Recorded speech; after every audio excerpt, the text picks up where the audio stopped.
พี่น้องเอ๋ยอยู่ในโลกกากว้างสิ่งใดๆทั้งปวงอนิจจังตังบ่เที่ยงบ่เคยเอียงตำลาแม่นคุณค่าแห่งพระธรรมศาสนาซอยคำเฮาได้อยู่เป็นสุขหูหลีกทางความถูกข์ไปหาพลาไว้ศาสนาผ้าให้โลกกาบวาวุ่นพุทธคุณธรรมคุณ สังฆคุณนี่ละแม่นหน่วยแก้วเฮาได้เพิงเย็นเด้อพี่น้องเอ้ยพระมหาจะโลกาทิปติสัมปติกาดันจะเลียน ทิวารังอายาจาธาสันติทาสัตตาปาราชาคาชาติกาเทเสตุธรรมัง อานุกรรมปิมังปะชังกราบนิมนต์เจ้าค่ะนะโมตัสสะภะคะวะโตอะระหะโตสัมมาสัมพุทธัสสะนะโมตัสสะภะคะวะโตอะระหะโตสัมมาสัมพุทธัสสะนะโมตัสสะภะคะวะโตอะระหะโตสัมมาสัมพุทธัสสะพุทธังธัมมังสังฆังนัมมัสสามิติขอโอกาสพระเจ้าประสงค์หลวงปู่หลวงตาแต่ก็ขอเจริญพรศรัทธาญาติโยมทุกท่านทุกคนที่มารวบรวมกันสวดมนต์ทำวัดฟังการแสดงธรรมในค่ำคืนมื้อนี้ก็ซึ่งบ่มีงานหยังดอกแต่เพียงแต่ว่าโยมอยากมาปฏิบัติธรรมจักมือ2 มื้อนะคือว่าเพิ่นเห็นว่าเคยเฮ็ดในเรื่องวันเกิดของครูบาอาจารย์ปกติครูบาอาจารย์ก็บ่อยากให้จัดวันใดหรอกเพราะว่าบ่เคยเฮ็ดวันใดนะแต่ว่าทุกปีเพิ่นก็มาทำบุญร่วมกันทำบุญทุกปีคือเก่านั่นล่ะแต่ปีนี้เฮาก็มารวมกันอีกเนาะก็ขอเจริญพรทุกท่านทุกคนเอามือลงเลี้ยวเบิ่งญาติโยมผู้เก่าเนาะผู้ใหม่บ่เคยครูบาอาจารย์มองเบิ่งบ่เคยมาก็มีเด้เพิ่นอยากมาลองเบิ่งมาศึกษาธรรมก็ถือว่าความตั้งใจของเฮาดีเมิดนั่นล่ะหม้องใดก็ได้แต่ว่ามันก็ขึ้นอยู่กับวาสนาได้ล่ะบารมีเป็นสิ่งที่สำคัญเฮาสิไปทางใดก็คือเก่านั่นล่ะแต่ว่าบารมีวาสนากับครูบาอาจารย์แต่ละท่านแต่ละหม้องมันสิพ้อกันบ่หั่นนะมันสิสมพงษ์กันบ่หั่นนะความหมายถ้าเข้ามาแล้วนะนั่นเทื่อการฟังธรรมการสวดมนต์ตามวัดเรียกว่าบารมีต่างก่อนเฮาบ่เคยร่วมกันมาแต่ปางก่อนนะบ่เคยมีเวรมีกรรมต่อกันนั่นเทื่อก็ถือว่าใหม่ๆเด้แนวนั้นลางเทื่อมันก็ไปกันได้ยากอยู่เด้แต่ว่าบางครั้งบางที่บางหม่องมองบอนครูบาอาจารย์ญาติโยมเขาไปหาจั่งซั้นเนาะลางเทื่อบารมีเก่า กรรมเก่าตั้งแต่ศาสตร์ปางใดก็บ่ฮู้จักล่ะ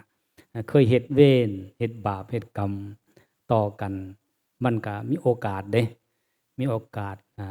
มารวมกันได้นะมารวมกันได้ไปกันได้เพราะหยังเพราะว่ามันเป็นบุญเป็นบารมีที่รวมร่วมกันหรือว่าเคยสร้างมารวมกันมันก็เลยมาต่อบุญเก่า ต่อบุญใหม่ไปเรื่อยๆเรื่อยๆไปถ้าบ่แม่นหม้องเก่าอ่าถ้าเขามาแล้วมันเป็นของใหม่ถึงมันสิยากปานใดเฮาก็อดทนเอา มันก็ไปนำกันได้อยู่ดอกก็อาศัยบุญใหม่นั่นล่ะซอยยู่ซอยสู้ให้จิตใจของเฮาทั้งหลายไปนำกันอาศัยบารมีครูบาอาจารย์ อาศัยบารมีพระเจ้าประสงค์อาศัยบารมีหมู่คณะมารวมกันไปนำกันนะสร้างบุญสร้างกุศลเพื่อให้จิตใจของเฮาหลุดพ้นออกจากวัฏสงสารที่มันมีความทุกข์ความทรมานอยู่ทุกขณะในศาสตร์ปัจจุบันนี้นั่นเด้ที่เฮาสิมารวมร่วมกันเป็นไปจังซั่นนะมื้อนี้เนาะมาครูบาอาจารย์จักสิเว้าหยังให้ฟังการแสดงธรรมก็ดีแต่ว่าก็ถึงสิบ่มีก็สิให้มันมีนะมีจนใดก็มันบ่มีก็สมมุติขึ้นเอาแล้วเนาะให้มันมีล่ะเว้ยเฮ็ดจังได๋เพื่อว่าหยังเพื่อเฮาสิได้ฟังเฮาสิได้เข้าใจในหลักการนะในบุญในกุศลเรียกว่าในหลักการของธรรมะขององค์สมเด็จสัมมาสัมพุทธเจ้าที่เพิ่นวางไว้ให้พวกเราทั้งหลายมาไตร่ตรองมาใคร่ครวญพิจารณาเพื่อสำระจิตใจของเฮาให้มันพ้นออกไป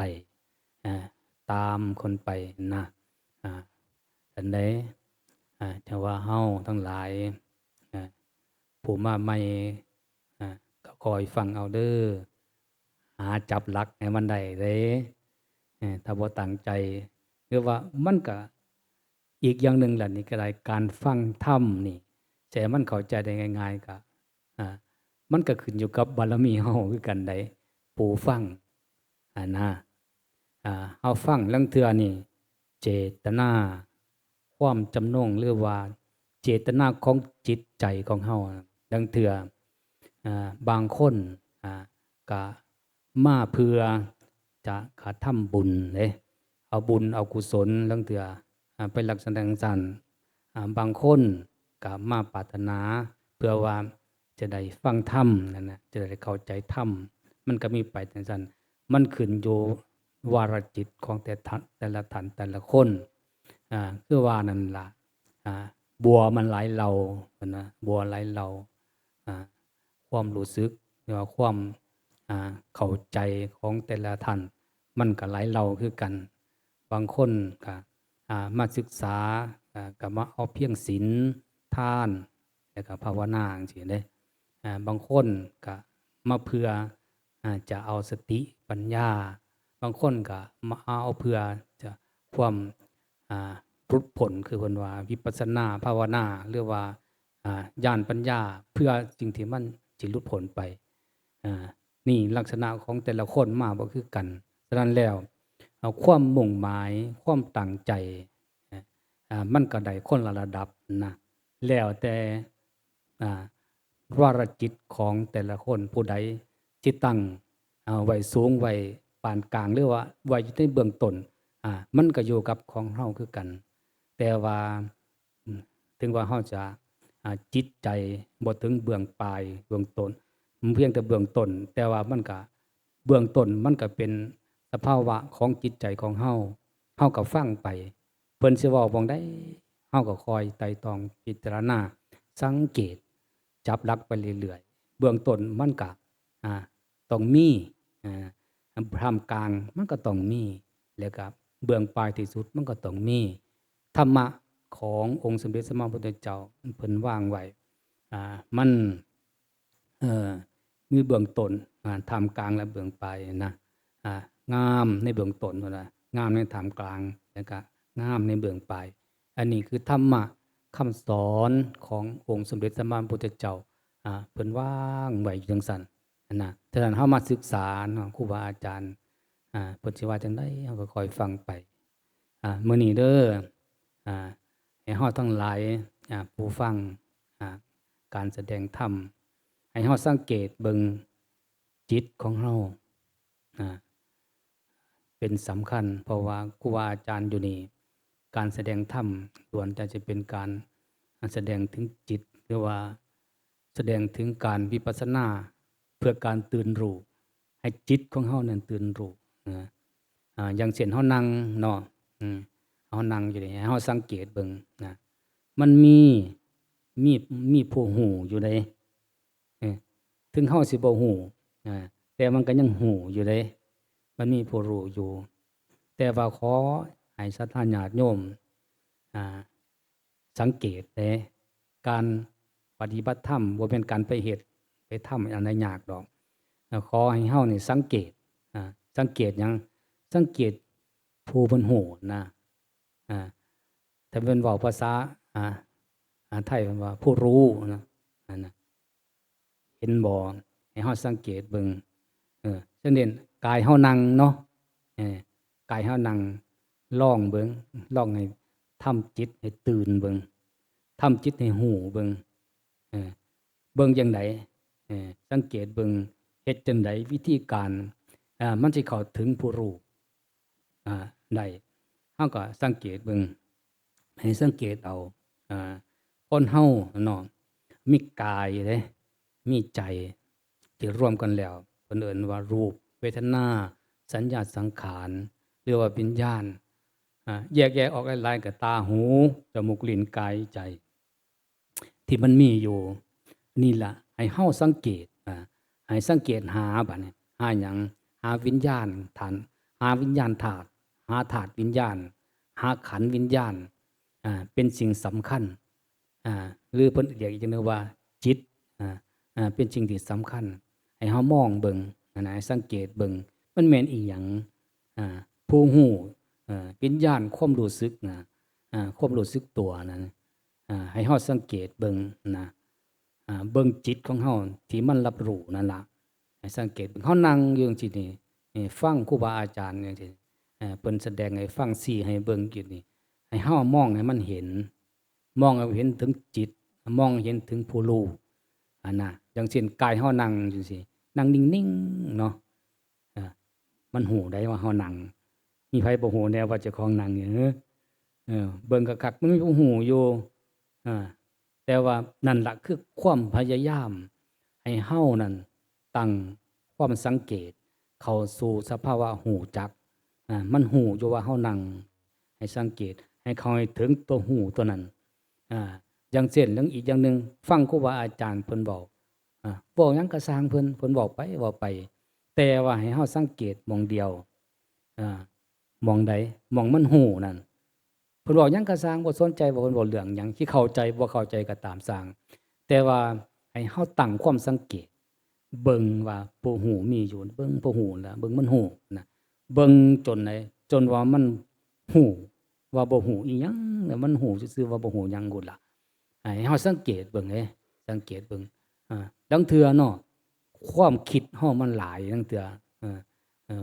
คนเฮาติดอยู่ในความคิดลางเทื่อให้เฮาสังเกตบัดนี้ย้อนกลับไปหาผู้มันหูจักมันคิดหยังก็ปล่อยมัน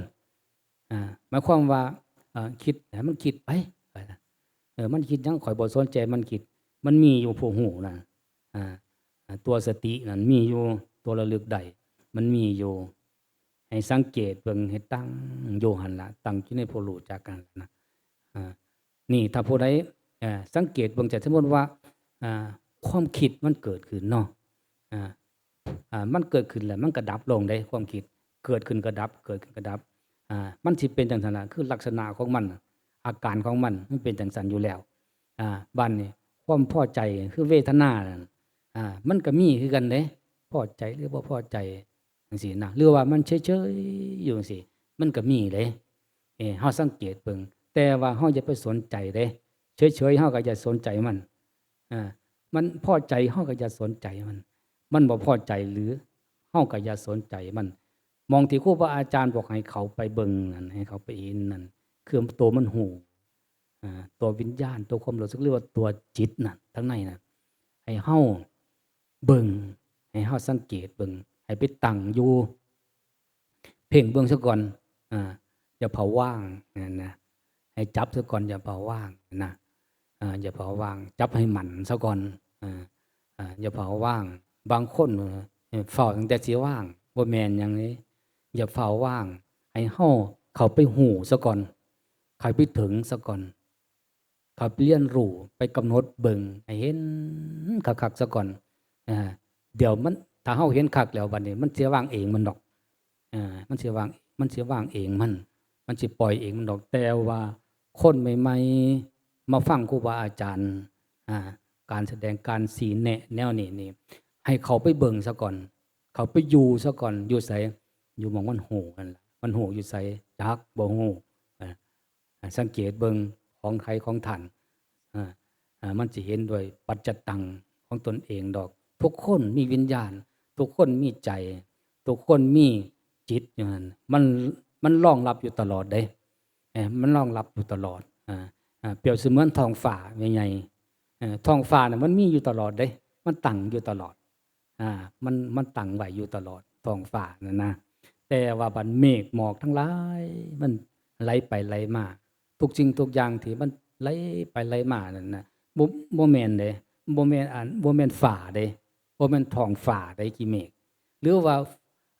ฝนฟ้ามันห้องฟ้ามันพาเปียงปังมันดังอยู่เทิงฟ้านั่นน่ะมันดังอยู่เทิงฟ้าแต่ว่ามันบ่แม่นฟ้าเด้มันบ่แม่นท้องฟ้าเด้มันเป็นสิ่งหนึ่งที่ปรากฏการณ์เกิดขึ้นเดี๋ยวมันก็ดับไปเดี๋ยวมันมีการเปิดขึ้นก็ดับไปมันเป็นปรากฏการณ์เท่านั้นขี้เมฆหมอกฝนต่างๆมันก็เป็นเพียงแต่ว่าปรากฏการณ์ที่เกิดขึ้นตั้งอยู่เมื่อว่าตั้งอยู่เดี๋ยวมันก็สลายไปเมื่อมันสลายไปเดี๋ยวท้องฟ้ามันก็คือเก่ามีอยู่เก่ามันตั้งอยู่คือเก่าให้เฮาเบิ่งบัดนี้เบิ่งน้อมกับเบิ่งตัวรู้ของเราทั้งหลายนะที่มันหูนั่นนะที่มันหูอยู่นั่นความพอใจก็มีเดี๋ยวมันเกิดขึ้นก็ดับลงเมื่อว่ามันดับลงปุ๊บมันตัวหูมันก็นั่งยังคือเก่าเดี๋ยวมันก็หูคือเก่านั่นนะความบ่พอใจเกิดขึ้นมันหูความบ่พอใจดับลงมันก็หูคือเก่าตัวหูตัวนั้นมันบ่ดับไปนำไปตัวรู้ตัวนั้นมันบ่ดับไปกับสิ่งเหล่านั้นเด้สังเกตเบิ่งติล่ะทุกคนมีอยู่จังเช่นเนาะเรื่องเทื่อนี่เฮานั่งอยู่จังซี่มันมีผู้หูอยู่นั่นน่ะเรื่องเทื่อเฮาฮ้อน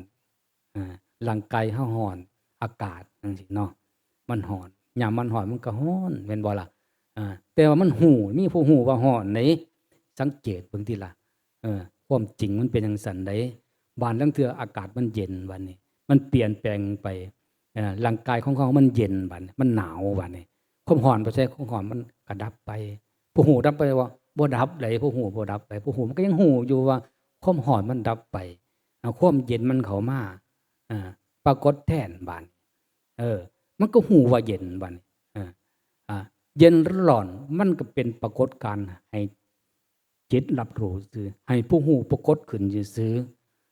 ให้เฮาสังเกตเบิ่งเด้ถ้าผู้ใดเข้าถึงผู้หูได้มันสิปล่อยมันสิเป็นการปล่อยว่างหยังปล่อยว่างสภาวะเย็นร้อนมันสิปล่อยเพราะว่าหยังร้อนมันก็มีเกิดดับลงเย็นมันมีมันก็ดับลงแต่ว่ามันหูมันบ่ดับมันบ่ไปมันบ่มาเด้มันบ่ไปบ่มาน้ำร้อนน้ำเย็นเด้มันก็หูอยู่คือเก่านั่นแหละเฮาสังเกตเบิ่งจังซั่นนะลางเทื่อเนาะความเครียดเนาะความโกรธมันเกิดขึ้นมาความบ่พอใจทั้งหลายมันเกิดขึ้นมามันก็ตั้งอยู่ได้โยมมันตั้งอยู่เห็นเป็นอยู่จังซั่นนะความโกรธเอาไปเอามาบัดนี้จิตหรือว่าผู้หูมันก็หูเด้มันก็หูว่าความโกรธเกิดขึ้นจังซี่นะตั้งอยู่บ่พอใจความหล่อหลอนห่อนทั้งใหญ่ห่อนทั้งใจเกิดขึ้นมันก็มีแต่ว่าผู้หูนั่นมันก็หูซื่อๆอยู่ไปบัดนี้ตัวมันโกรธตัวมันเครียดลางเทื่อมันอยู่ได้บ่ดนมันก็ดับลงเมื่อว่าดับลงว่าความร้อนในใจมันก็ดับลงบ้านผู้หูมันก็ยังหูเด้หูว่าสิ่งเหล่านั้นดับลงมันคือบ่ดับตัวหูมันคือบ่ดับมันคือบ่ดับไปดับอาการสิ่งเหล่านั้น ปรากฏการณ์สิ่งเหล่านั้นเออนั่นให้เฮาเบิ่งบัดนี้เฮาให้เข้าไปหาเขาให้ถึงให้เข้าให้ถึงสิ่งที่มันบ่ไปมันบ่มามันบ่เกิดมันบ่ดับมันตัวมันหูนั่นนะอยากให้เห็นตัวมันหูนะถ้าผู้ใดมีความตั้งมั่นเพิ่นเอิ้นว่าสมาธิตั้งมันอยู่ไสอยู่หม้องใดตั้งมันอยู่หม้องหูนั่นล่ะเออ ส่วนมากเนาะเฮาไปทางอื่นอ่าญาติโยมก็สิเคยเห็นครูบาอาจารย์เพิ่นสอนเพิ่นบอกเพิ่นชี้แนะจังเทื่อเพิ่นมีตั้งแต่ให้เบิ่งลมหายใจจังซั่นนะอันนั้นก็วิธีการของเพิ่นเด้อโยมแต่ว่าอยู่นี่บัดบ่คือทางอื่นเด้ถ้าผู้มาสัมผัสเบิ่งใหม่ๆเนาะก็ให้สังเกตเบิ่งเด้อให้สังเกตเบิ่งเนาะเบิ่งหยังเบิ่งผู้ฮู้ซะในมื้อนี้ให้สังเกตเบิ่งว่าเพิ่นเว้า มันเป็นจังไดน้อจังก็จังมันมีคือเพิ่นว่าอยู่นะก็เห็นอยู่นะเฮาก็เบิ่งบัดถ้าเห็นอยู่ให้เฮาเข้าไปซะเข้าไปตั้งอยู่ให้เพื่อหยังเพื่อให้เป็นสมาธิผู้ใดอยากได้สมาธิอยากมีความตั้งมั่นอยากมีความสงบให้เข้าไปหาผู้ฮู้ผู้ฮู้อยู่บ่แม่นครูบาอาจารย์เด้ผู้ฮู้อยู่สำหรับโยมที่ปรากฏอยู่ในจิตของโยมนั่นล่ะผู้ฮู้ที่มันมีปรากฏการณ์เฉพาะหน้าของเรานั่นแหละให้สังเกตเบิ่งให้พิจารณาเบิ่งให้เข้าไปให้มันถึงในวาระนั้นอยู่หันเข้าไปแล้วก็ตั้งสมาธิไว้ให้มันสิโดนๆจังหน่อยนะวิธีทางการสิเห็นมันเป็นสมาธิคือเป็นไงเมื่อว่าอารมณ์อันนี้เกิดขึ้นความรู้สึกนึกคิดที่มันเกิดขึ้นเฮาสิบ่สนใจเฮาสิบ่ใส่ใจหรือว่าเฮาสิบ่กังวลบ่ไปยึดไว้จนว่ามันเป็นอารมณ์เป็นตัวเป็นตนแต่ว่าเฮาสิยึดแต่หูอย่างเดียวเฮาบ่ยึดอารมณ์เฮาบ่ยึดความรู้สึกนึกคิดที่มันปรากฏขึ้นที่มันเป็นเพียงแต่เป็นปรากฏการณ์เฉยๆนั่นเฮาปล่อยมันไปเฮามาตั้งมันอยู่กับมันหูเพิ่นเอิ้นว่าสติปัฏฐานให้อยู่กับสติเอาสติเป็นฐานคืออีกอย่างหนึ่งครูบาอาจารย์เพิ่นว่าจิตตานุปัสสนาคือเอาสติเป็นฐานของจิตจิตคือหูนะตัวหูของเราทั้งหลายน่ะเพิ่นเอิ้นว่าจิตตัวมันรับรู้คือจิตแต่ว่าสติตัวมันระลึกรู้ว่าหูว่าหูนั่นนะมันเป็นมันเอิ้นว่าสติปัฏฐานบอกภาษาเฮาภาษาลาวนี่ล่ะหูว่าหูโลดล่ะแต่ว่าภาษาไทยว่ารู้รู้ว่ารู้แต่ว่าภาษาเฮาว่าหูว่าหูภาษาอีสานให้เฮาสังเกตเบิ่งเด้อถ้าผู้ใดมีสติหูว่าหูสุดยอดเลยอยู่หั่นมันให้มันตั้งอยู่จังซั่นล่ะมันมีหยังเกิดขึ้นก็ฮู้แต่ว่าข้อยบ่สนใจสิ่งอื่นข้อยสิสนใจแต่หูว่าหูเท่านั้นเด้อมันหูนั่งอยู่สิคือกันกายมันนั่งข้อยสิบ่สนใจเฮาสิบ่สนใจกายเฮาสิสนใจหูว่าหูหรือว่าลมหายใจมีผู้เคยเบิ่งลมหายใจเฮาก็บ่สนใจดอกลมมันเข้าก็เรื่องของมันมันออกก็เรื่องของมันแต่ว่าเฮาสนใจผู้หูโตมันสิบ่ดับโตมันสิบ่ไปบ่มามันหูนะถ้าไปเบิ่งลมย่ำลมหายมันก็เซาหูลมลมหายไปจักสิไปเบิ่งอีหยังแต่มันหายไปแล้วแต่ว่าเฮาก็ถ้าเฮาเบิ่งหูมันยังมีแนวเบิ่งให้เฮาหูอยู่นะเฮาก็ไปจ้องมึงไปเพ่งหรือว่าไปสังเกตเบิ่งจังซี่มันหูเนาะซั่นลมดับไปมันเศร้าหายใจก็หูเนาะซั่นแต่ผู้ใดลมละเอียดเข้าหายอีเด้ลมหายใจคือว่าผู้ใดสนใจถึงแต่หูนั่นมันบ่สนใจภายนอกลางเทื่อมันว่างกายมันว่างความรู้สึกมันปล่อยมันว่างถ้ามันปล่อยมันว่างแล้วมันสิบ่หูหยังมันหูแต่ว่ามันบ่หูหยังหูซื่อๆแต่ว่าบ่หูอีหยังเพราะถ้ามันปล่อยหมดอีหลีน่ะมันบ่มีแนวสิหูมันก็เลยหูว่าหูซื่อ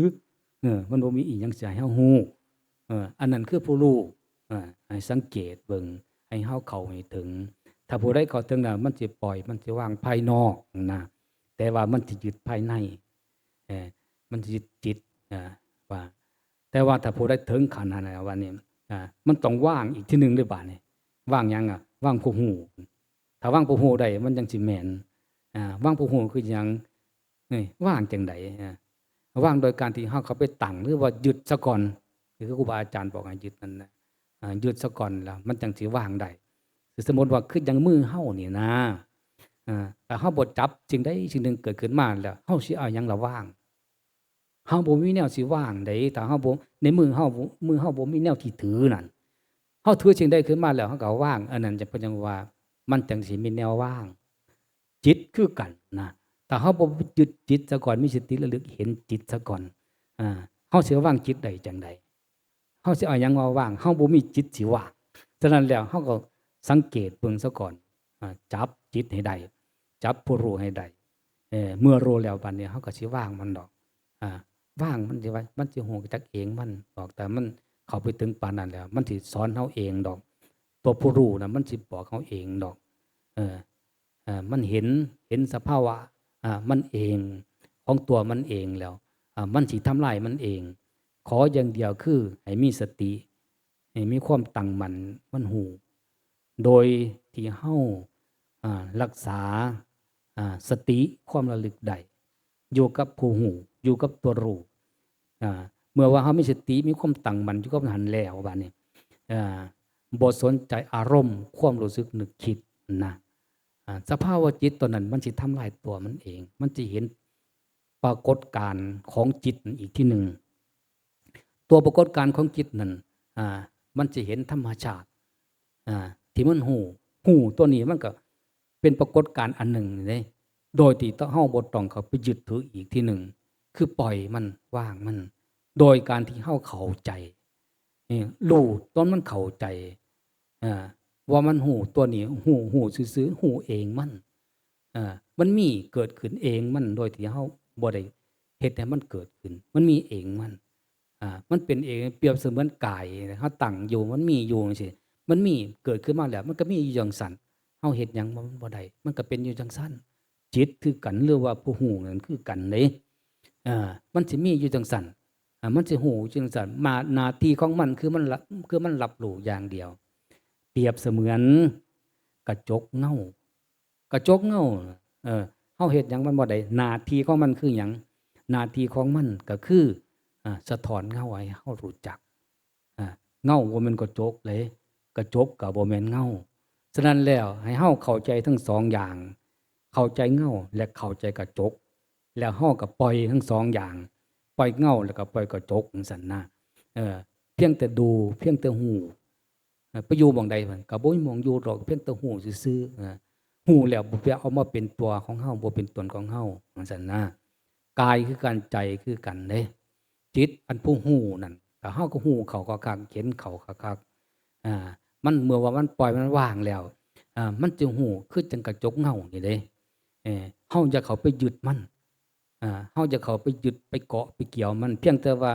ให้เห็นมันมองเบิ่งมันเห็นก็สักแต่ว่าเห็นฮู้ก็สักแต่ว่าฮู้มันสิเป็นจังซั่นล่ะธรรมชาติของธรรมะธรรมชาติของธรรมชาติจิตหรือว่าผู้ฮู้หรือว่าตัวหูน่ะมันก็เป็นธรรมชาติจริงๆหนึ่งปรากฏการณ์ที่หนึ่งเกิดขึ้นเท่านั้นกายคือกันมันก็เป็นปรากฏการณ์ที่เกิดเท่านั้นเฮาอย่าสิไปยึดมันถือมันว่าเป็นตัวเป็นตนของเฮาเฮาต้องมาพิจารณาให้เห็นเป็นอนิจจังเป็นทุกข์ขังเป็นอนัตตาอนิจจังคือหยังมันบ่เที่ยงอันตัวมันหูน่ะมันก็บ่เที่ยงมันก็บ่เที่ยงเรื่องเทื่อมันหูเรื่องเทื่อมันบ่หูนะนั่นคือความบ่เที่ยงของมันมันเป็นจังซั่นมันเป็นจังซั่นอยู่แล้วบ้านนี้ว่าเรื่องเทื่อมันก็เป็นทุกข์นั่นน่ะมันพอใจบ่พอใจเรื่องเทื่อมันก็เป็นเรื่องจังซั่นอีกอย่างหนึ่งวันเฮาสิไปห้ามมันก็บ่ได้เพราะมันเป็นเองมันคนมีชีวิตมีชีวิตจิตใจมันมีสภาวะรับรู้เฮาสิไว้มันหูมันเป็นไปบ่ได้เพราะว่าคนบ่ทันตายมันยังมีวิญญาณความรู้สึกอยู่ทุกคนมันก็เป็นจังซั่นฉะนั้นแล้วเฮาต้องเรียนธรรมะสังเกตธรรมะเบิ่งผู้หูเบิ่งจิตของเราให้ออกบอกจิตของเฮาให้ได้โดยเฉพาะคือให้เฮาย้อนกลับคืนไปหาสภาวะมันห่วยให้มันได้ให้มันถึงปล่อยอย่าสิส่งมันออกมาเบื้องนอกออกข้างนอก ทางความรู้สึกความคิดความนึกต่างๆแต่ที่มันเกิดขึ้นเนี่ยพยายามอย่าที่ส่งออกมาให้เฮาหันกลับขึ้นไปสู่สภาวะมันหูให้มันตั้งเป็นสมาธิหูเฉยๆอยู่หั่นน่ะหูว่างๆเฉยๆอยู่จังซั่นล่ะอิหยังเกิดขึ้นก็สร้างความคิดมันวันเว้าหยังก็เรื่องของมันเว้า มันเว้าว่าจิตน่ะบ่มีหยังตั่วนี่นั่นมันก็เว้าเด้สร้างมันมันฮู้ก็สร้างมันมันหน้าที่ของมันเป็นจังซั่นล่ะเออให้เข้าใจมันมันเป็นอาการแนวใดปรากฏแนวใดเกิดขึ้นก็ให้เข้าใจมันบ่แม่นให้เขาไปยึดมันเด้เว้านี่บ่แม่นเว้าให้ไปยึดเด้เออเว้าให้ถือแล้วก็เว้าให้วางนี่ความหมายเขาไปยึดกำขึ้นมาเบิ่งแล้วก็วางอา ไปยึดขึ้นมากำขึ้นมาเบิ่งแล้วก็วางบ่แม่นให้เอาจักอย่างอ่ากายของเฮาคือกันเออให้เฮามาพิจารณาเบิ่งอ่าความหมายคือหยิบมาเบิ่งนั่นล่ะคือการพิจารณากายของเฮาตั้งอยู่นี่มันเป็นจังใดแน่ธาตุดินอันมันเข้มแข็งที่มันเป็นอิหยังแน่เราก็จับขึ้นมาเบิ่งตาหูจมูกลิ้นคือกันเฮาก็จับขึ้นมาเบิ่งรูปเวทนาสัญญาสังขารภายนอกก็คือกันเฮาจับขึ้นมาเบิ่งบ่แม่นให้มาเอาเลยให้มาเบิ่งนั่นน่ะใจมันคิดหยังก็เบิ่งบ่แม่นให้เอาเด้ให้เบิ่งให้ฮู้ให้เข้าใจแล้วก็วางบัดนี้ปล่อยมันไปปล่อยวิธีปล่อยภายนอกก็คือให้บ่สนใจมันอ่ามันมีอยู่แต่บ่สนใจมันจังซี่นะเฮาก็เบิ่งผู้หูซื่อๆมันหูซื่อสังเกตเบิ่งนี่แหละบางเทื่ออ่าเฮาใส่แหวนใส่นาฬิกาลางเทื่อเนาะหรือว่าใส่แว่นตาจังซี่นะจับขึ้นมาใส่ไว้จังซั่นนะอ่าการใส่ไว้นั่นน่ะก็ว่างอย่างหนึ่งคือกันเด้เออเพราะว่าหยังถ้าเฮาบ่มีเจตนาสิไปรักษามันสิไปเบิ่งมันมีเจตนาสิปล่อยมันให้มันตั้งอยู่ไว้จังซั่นคือแหวนเฮาซุกเข้าไว้ปุ๊บน่ะ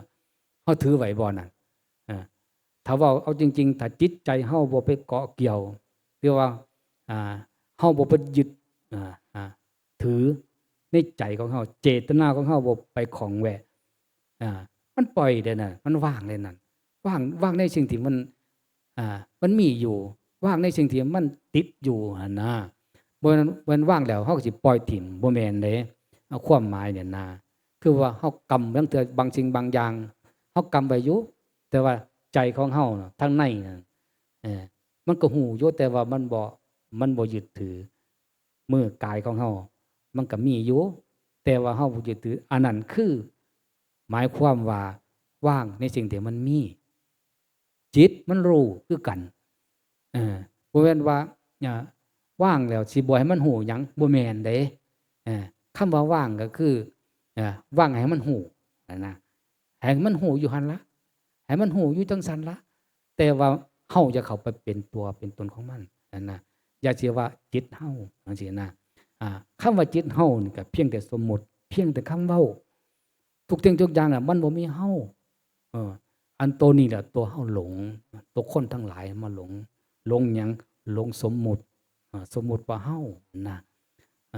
ทุกสิ่งทุกอย่างที่มันมีอยู่นั่นที่เฮาปรากฏขึ้นให้เฮาเข้าใจอยู่นั่นมันเป็นเพียงแต่สมมุติเป็นปรากฏการณ์เกิดขึ้นสมมุติซื่อต่อไปมันก็สลายไปถ้าเฮามาหลงอยู่ในสมมุติแล้วมาหลงว่าเป็นตัวเป็นตนของเราจังซั่นมันก็บ่สิ้นสุดแต่ว่าถ้าเฮามาเข้าใจสมมุติสื่อต่างๆอันนี้เฮาอันนั้นเขาถ้าผู้เฮามาพิจารณาเบิ่งแนวนี้พิจารณาแล้วเฮาก็ให้เข้าใจว่ามันเป็นเพียงสมมุติมาใส่ซื่อๆเพื่ออาศัยให้มันเกิดขึ้นในการที่เฮาเกิดขึ้นมาแล้วซื่อๆอาศัยในโลกนี้ซื่อๆแต่ว่าบัดนี้ถ้าเฮาเข้าใจจังซั่นปุ๊บบัดนี้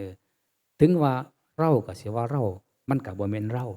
เขาสิว่าเขามันก็บ่แม่นเขาบ่มีสิ่งใดเป็นสิ่งใดว่ามันเป็นแต่ปรากฏการณ์ที่เกิดขึ้นตั้งอยู่แล้วก็ดับไป ปรากฏการณ์ต่างๆเกิดขึ้นแล้วก็ดับไปให้เฮาสังเกตเบิ่งมีสติมีสมาธิเห็นอยู่ทั้งสั้น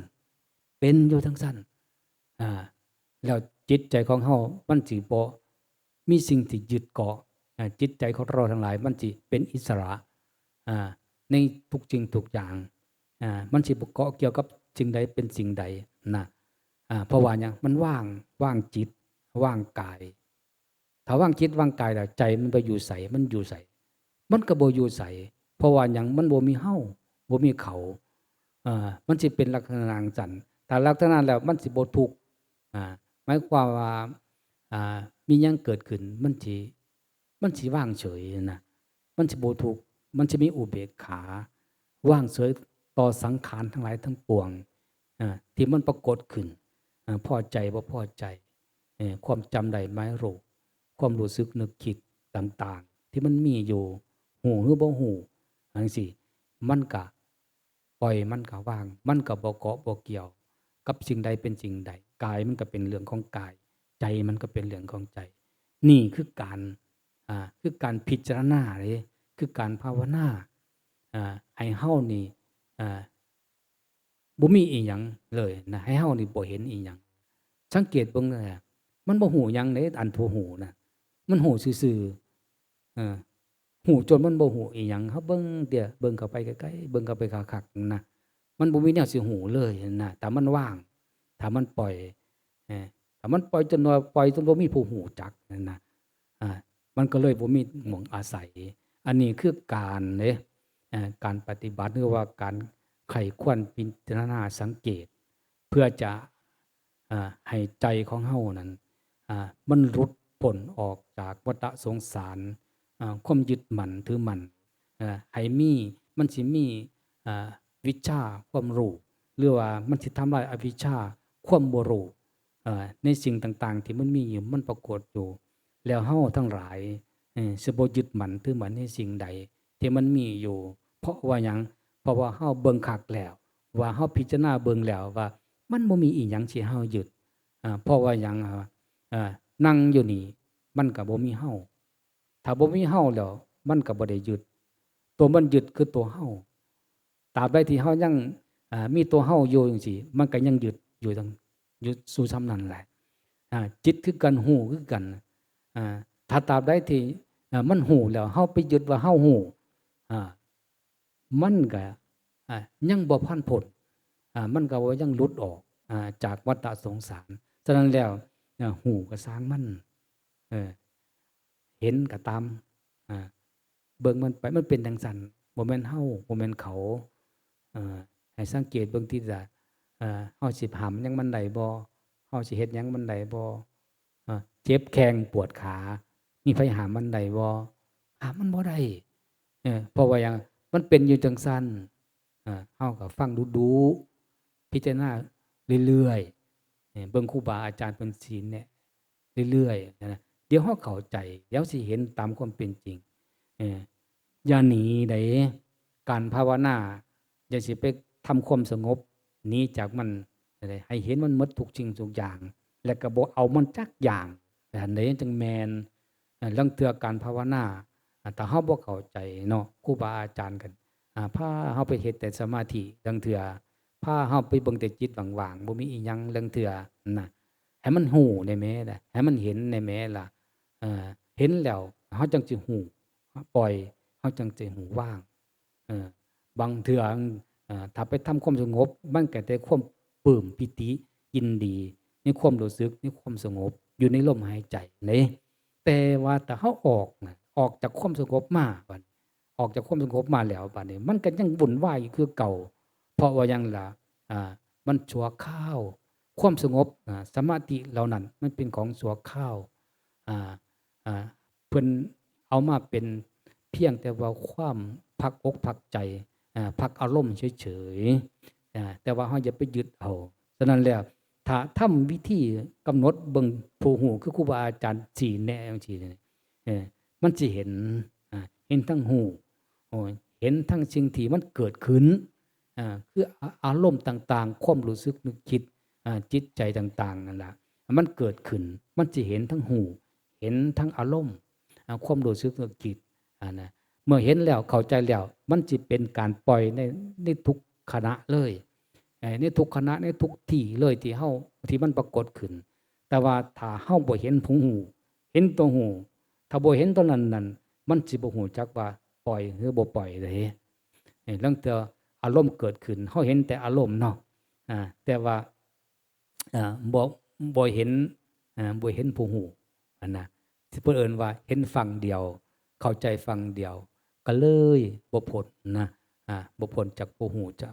บ่พ้นจากผู้หูนะผู้หูก็ยังปรากฏอยู่จังซี่นะก็เห็นจังซี่นะฉะนั้นเพิ่นยังไงเฮานี่เบิ่งทั้งสองอย่างโลดให้มันเห็นทั้งสองอย่างในขณะเดียวถ้าเห็นทั้งสองอย่างในขณะเดียวแล้วเฮาบ่เข้าไปเป็นตัวเฮาทั้งสองอย่างทั้งจิตรับรู้ทั้งอารมณ์ความรู้สึกนึกคิดที่มันปรากฏขึ้นเฮาเห็นทุกอย่างมันก็ดับไปผู้หูมันก็หูเองมันหูซื่อๆซั่นฉะนั้นแล้วเพิ่นจังว่าเปรียบเสมือนเฮาเบิ่งท้องฟ้าเนี่ยเห็นท้องฟ้ามันบ่ไปบ่มามีตั้งแต่บัดนี้เห็นผู้ใดเห็นท้องฟ้าบัดยามยามเมฆมันมาว่าเนาะเครื่องบินมันบินผ่านนกมันบินผ่านจังซี่นะบุคคลนั้นถึงบ่เบิ่งมันก็เห็นเป็นหยังล่ะเพราะว่าหยังเพราะว่ามันจ้องเบิ่งท้องฟ้าเด้เพราะว่าข้าวนกบินมา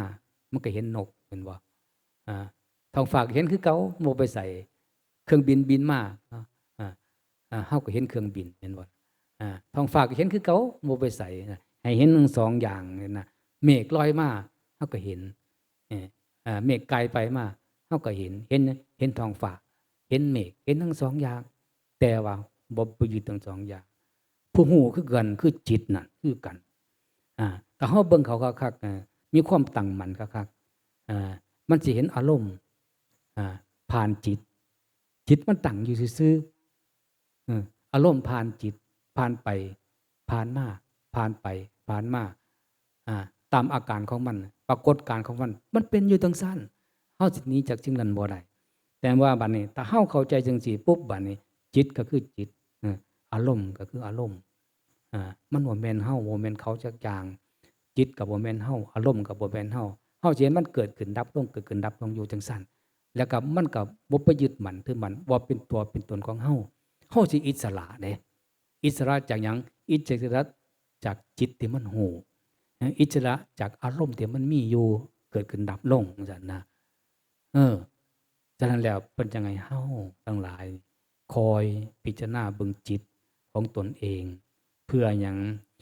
เพื่อความหลุดพ้นเพื่อความเข้าใจเพื่อทำลายอวิชชาเพื่อทำลายความยึดมั่นถือมั่นในสิ่งที่เฮาบ่ฮู้จักนั่นเมื่อมันเป็นแนวนั้นแล้วบัดนี้มันสิสบายมันสิเป็นอิสระ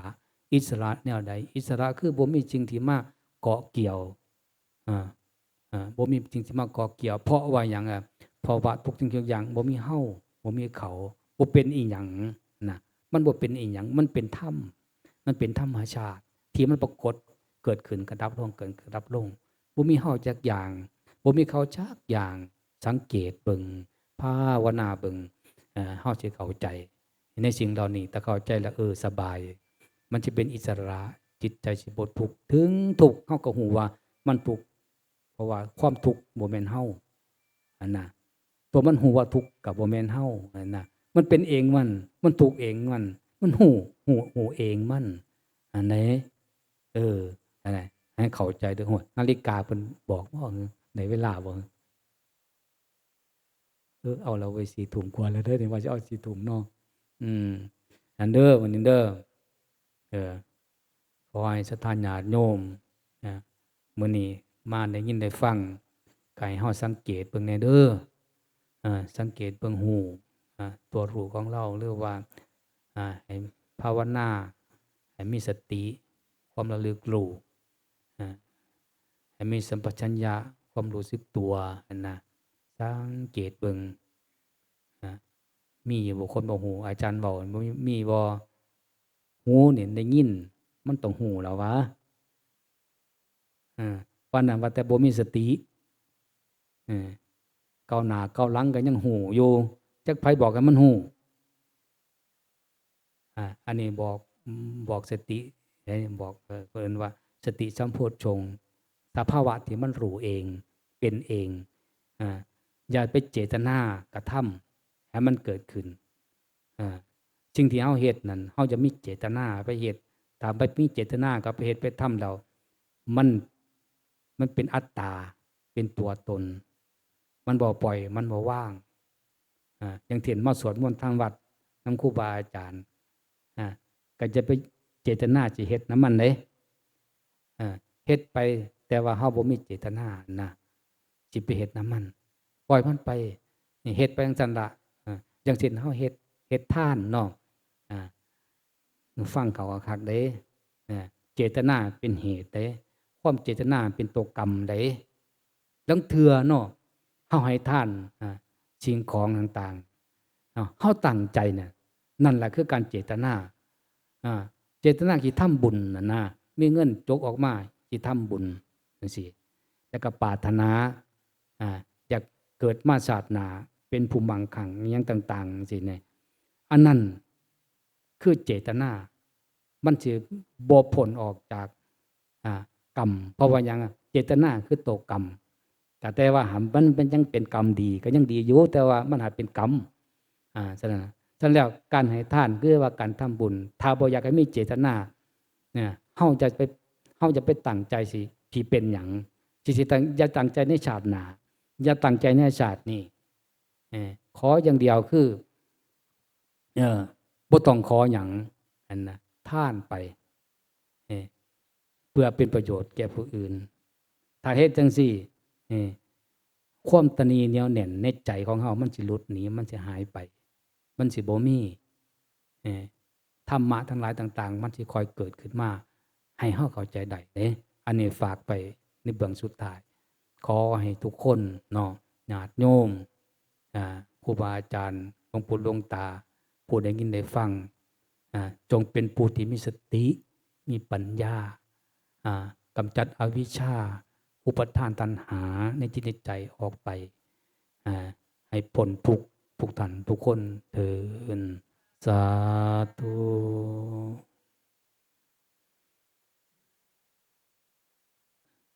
อะระหังสัมมาสัมพุทโธภควา